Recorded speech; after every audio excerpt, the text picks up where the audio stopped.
Now, a video is circulating where the First Lady of Nigeria, Oluremi Tinubu, was seen walking up to the executive governor of Osun State, Ademola Adeleke, while he was singing at a public event and physically interrupted him. Now, pause. Let's watch.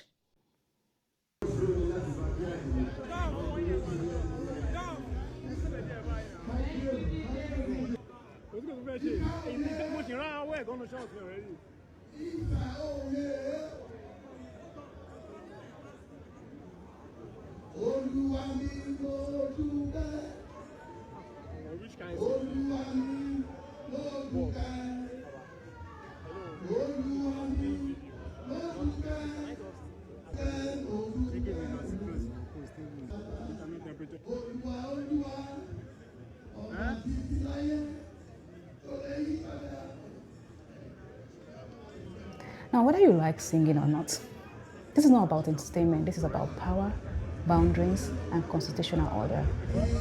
Now, let's ask ourselves, what is the role of the First Lady?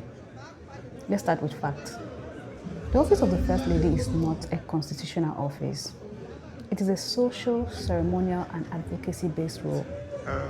A First Lady does not command governors, neither interrupt elected executives, or does she have the right to enforce rules at a state event.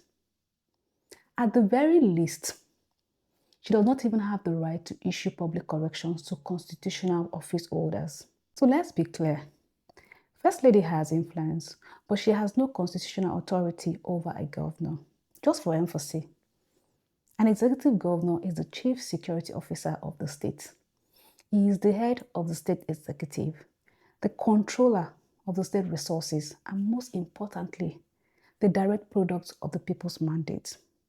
So when the First Lady walks up to a sitting governor and interrupts him physically, what message is that sending? It sends this message: your mandate is beneath my proximity to power. That is institutional disrespect. This is not just rude, it is a power display. Let's not deceive ourselves. This is not about urgency. This is raw power signaling, because if it was truly about order, an aide would have stepped in, a chief protocol would have stepped in, a whisper, whatever way from the backstage would have done the work. But she went there herself, in front of cameras, in front of the crowd. This is called symbolic dominance. We all remember when the Senate president referred to senators as children. So if senators can actually casually be called kids, then governors too begin to look like subordinates in the same power chain. This is how institutions are quietly resized, not by law, but by behavior. And that is why we talk about one-party state. So imagine if Governor Adeleke was still in the PDP or not intending to move to the APC. Do you honestly believe that the same approach would have happened so casually? And that takes us to the real issue. This is what happens when everybody wants to be in the all-progressive Congress. Power becomes concentrated. Institutions become optional. Boundaries disappear. And of course, you are expected to be loyal instead of to be lawful. And proximity to power replaces procedure. When everybody wants to be in APC, governors stop being governors.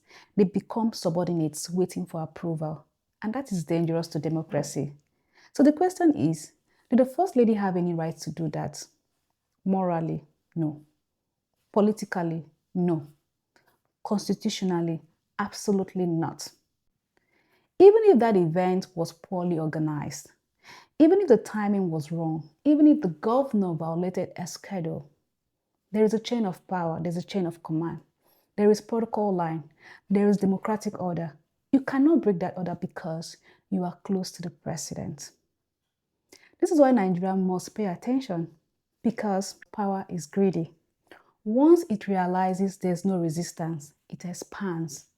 Today, the governor is interrupted. Tomorrow, the governor is humiliated. Next tomorrow, the governor is removed. That is how democratic erosion starts. Democracy doesn't die in one explosion. It dies in a small applauded humiliations. It's the truth at a time. Take care and have a nice day.